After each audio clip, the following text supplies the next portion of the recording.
హిందువులు తెలుగు మాసాలలో శ్రావణ మాసాన్ని ముఖ్యమైనదిగా ప్రత్యేకమైనదిగా భావిస్తారు.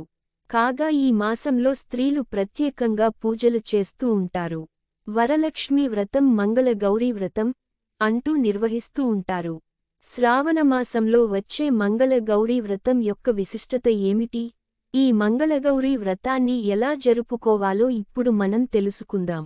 మంగళగౌరీదేవి కటాక్షం ఏ స్త్రీలపై ఉంటుందో వారికి వైధవ్య బాధ ఉండదట. సర్వవిధ సౌభాగ్యాలతో వారు అలరారుతుంటారని పండితులు చెబుతున్నారు. అందుకే పెళ్లైన ప్రతి మహిళ శ్రావణ మంగళవారాల నోము నోచుకోవడం అనాదిగా వస్తోంది. పసుపు, కుంకుమ, పూలు, సుగంధ ద్రవ్యాలు, ఆవునేతిలో మంగళగౌరి ఉంటుంది. అందుకే వాటినన్నింటినీ ఈ వ్రతానికి ఇవన్నీ తప్పకుండా ఉపయోగిస్తారు. ఈ వ్రతాన్ని శ్రావణమాసంలో వచ్చే మంగళవారాలలో చేస్తారు. కొత్తగా పెళ్లి అయిన స్త్రీలతో మంగళగౌరి వ్రతాన్ని చేయిస్తారు.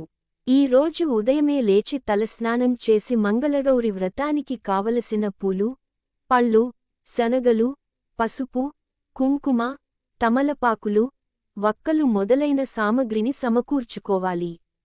తరువాత పసుపు రాసిన దారానికి పువ్వులు, మాచుపత్రి కాని, దమనం కాని కట్టి తోరణాలు తయారు చేస్తారు. వాటిని పూజచేసేటప్పుడు గౌరీదేవి మీద పెట్టి పూజ అయిన తర్వాత ఒకటి గౌరీదేవికి ఉంచి, 2 తీసి ఒకటి ముత్తైదువుకు వాయనంగా ఇస్తారు. ఇక ముత్తైదువులకు వాయనం ఇచ్చినప్పుడు సౌభాగ్య ప్రదాయిని శ్రావణ గౌరీ, సర్వమంగళ మాంగళ్యే శివే సర్వార్థసాధికే, శరణ్యే త్రయంబికే గౌరీ నారాయణీ నమోస్తుతే అని అమ్మవారిని ఆరాధిస్తారు. అయితే నూతన వధువులు సౌభాగ్య సిద్ధి కోసం ఈ మాసంలోనే అమ్మలగన్న అమ్మ పెన్నిధులిచ్చడి కల్పవల్లి అయిన మంగళగౌరీ, వరలక్ష్మీ వ్రతాల్ని ఆచరించడం అనాదిగా వస్తున్న సంప్రదాయంగా చెప్పవచ్చు. మంగళగిరి వ్రతాన్ని జరుపుకుంటే మంచి భర్త వస్తాడని అమ్మాయిలు విశ్వసిస్తూ ఉంటారు.